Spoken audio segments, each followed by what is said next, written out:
Good morning students. बेटा आज हमारा जो सेकंड चैप्टर है, जिस चैप्टर का नाम है एक दल के प्रभुत्व का युग, यह पूरा चैप्टर बेटा कांग्रेस पार्टी के प्रभुत्व पर आधारित है। तो इस चैप्टर में हम आज आपको फर्स्ट यूनिट के बारे में बताएंगे।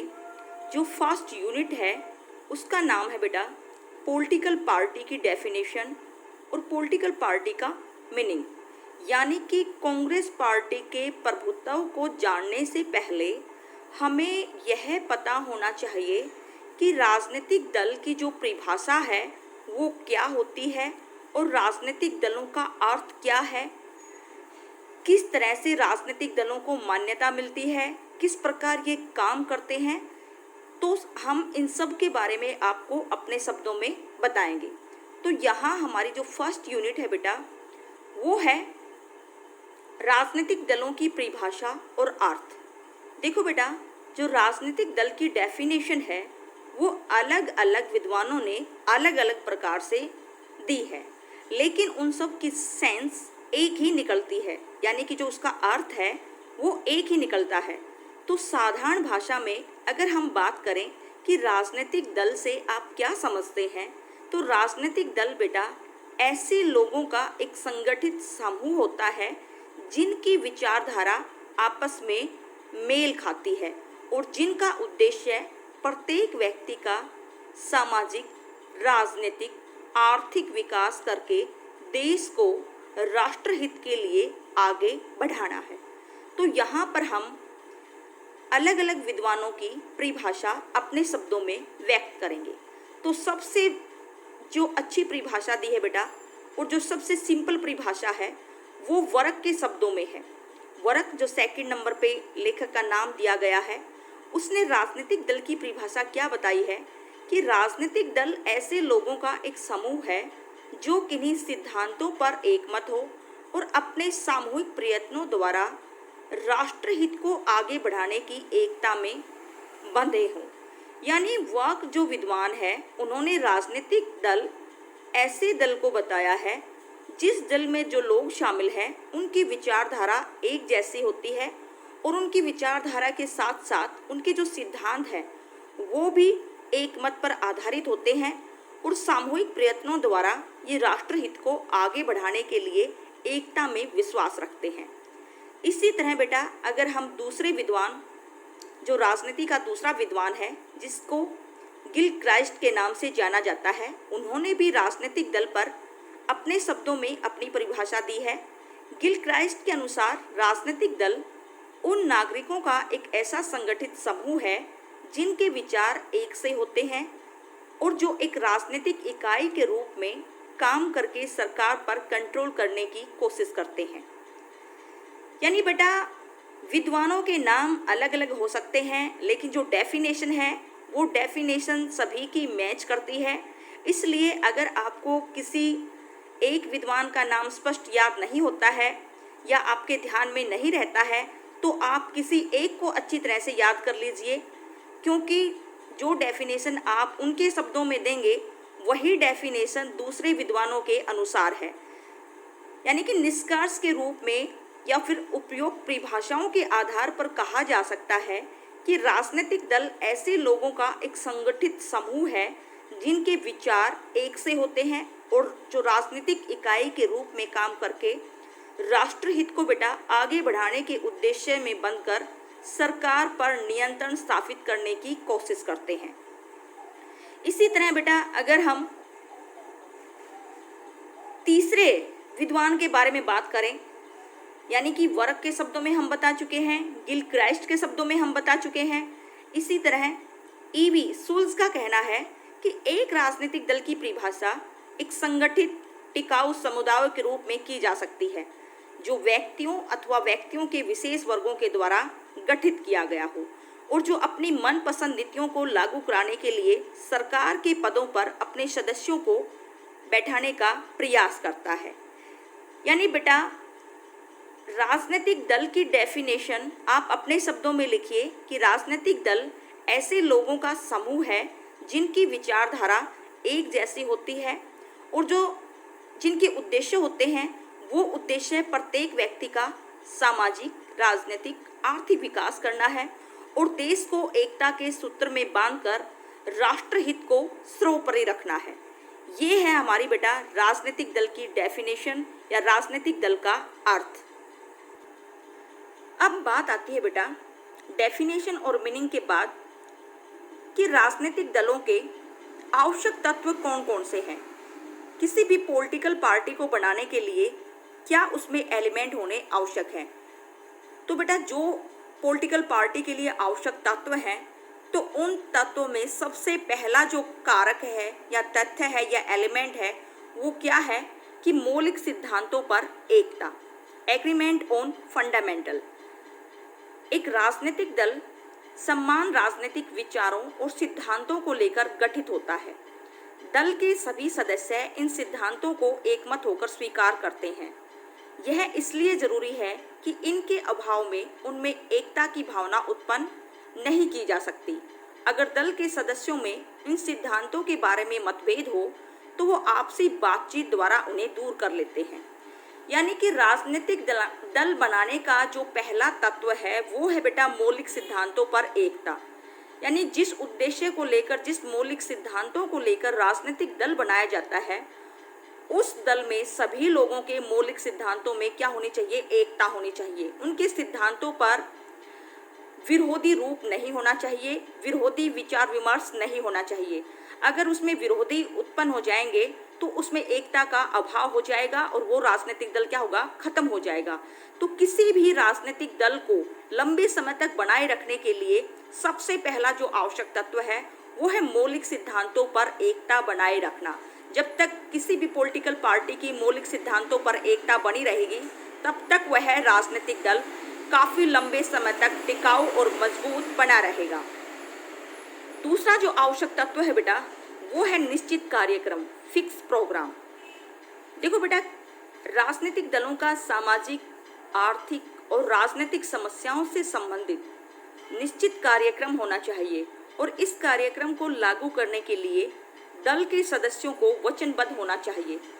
यानी कि जो राजनीतिक दल का जो दूसरा आवश्यक तत्व है वो बेटा फिक्स प्रोग्राम है।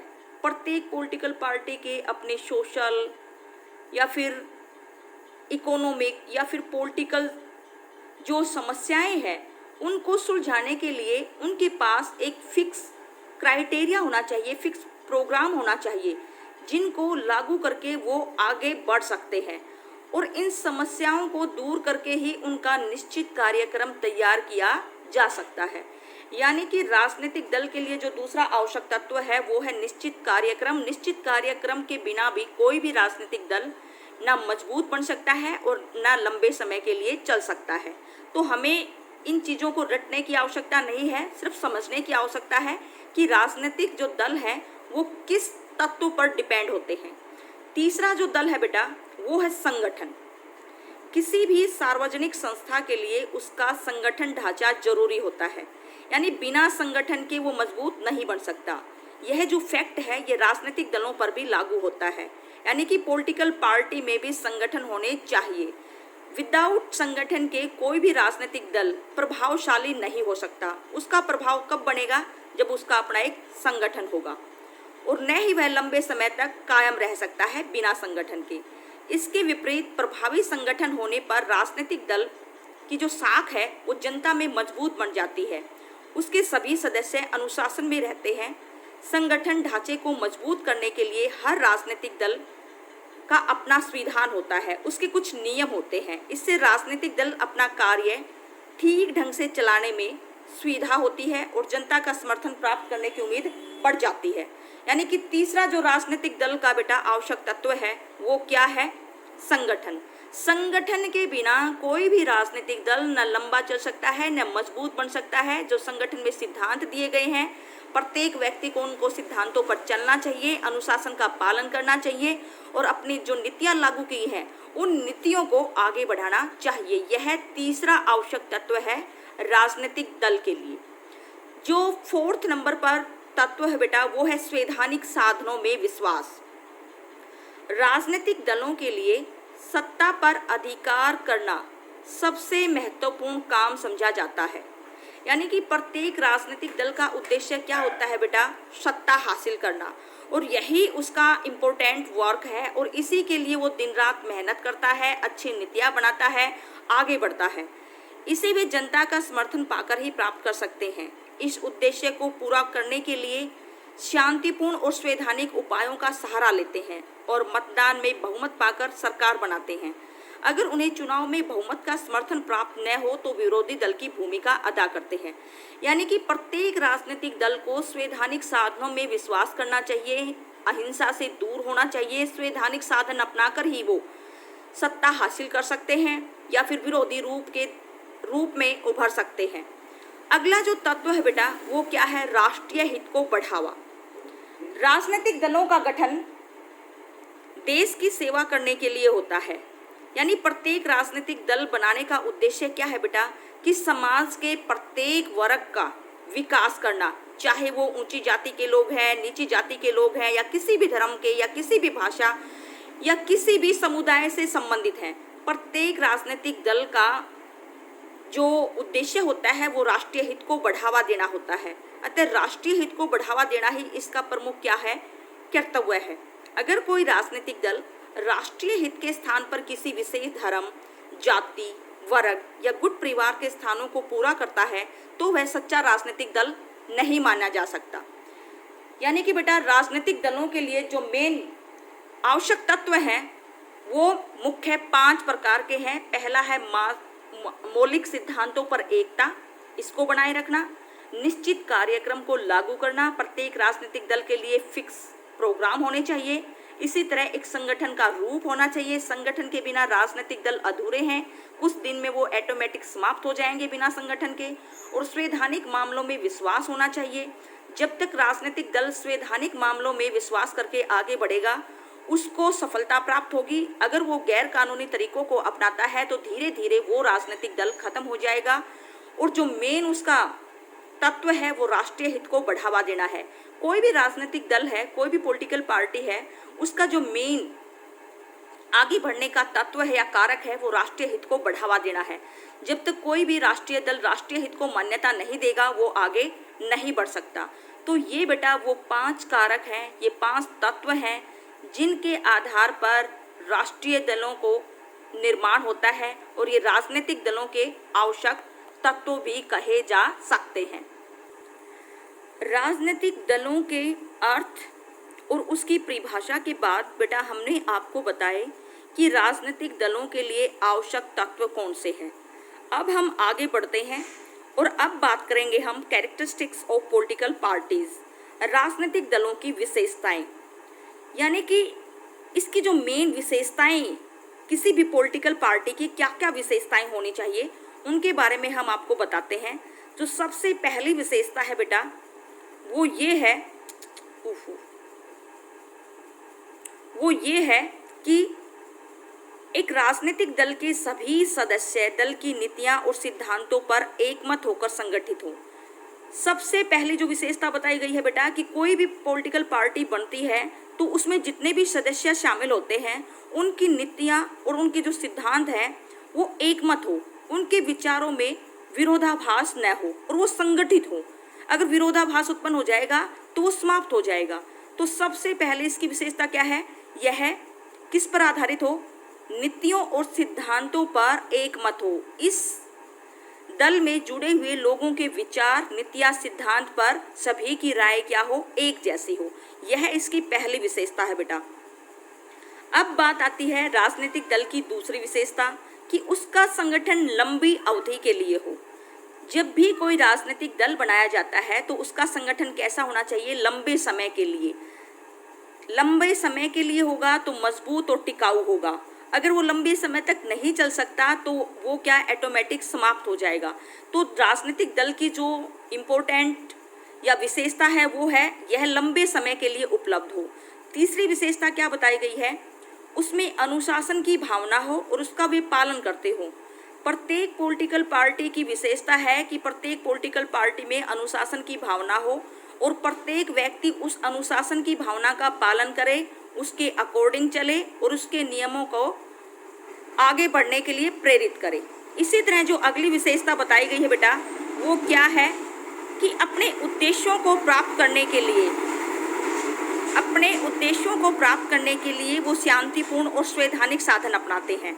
कोई भी पॉलिटिकल पार्टी है, उसका मेन उद्देश्य क्या होता है? सत्ता प्राप्त करना। और वो सत्ता किस तरीके से प्राप्त कर सकती है? शांतिपूर्ण तरीकों से, विचार विमर्श करके और संवैधानिक साधन अपनाकर। अगर वो हिंसा भड़काती है या गैर कानूनी साधनों का प्रयोग करती है तो वो अपने उद्देश्य को प्राप्त नहीं कर सकते। अगली जो विशेषता है बेटा, वो क्या है कि राजनीतिक दल सत्ता प्राप्त करने के लिए चुनाव आदि में भाग लेते हों।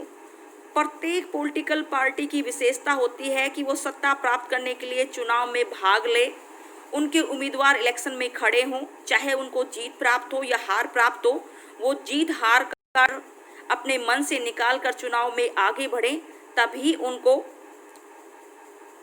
राजनीतिक दल को क्या मिलेगा? विशेषता मिलेगी या नया रूप मिलेगा। अगली जो राजनीतिक दल की विशेषता है बेटा, वो क्या है कि सत्ता पर अधिकार करने के बाद अपने सिद्धांतों को व्यवहारिक रूप देते हो। जब भी कोई पॉलिटिकल पार्टी सत्ता हासिल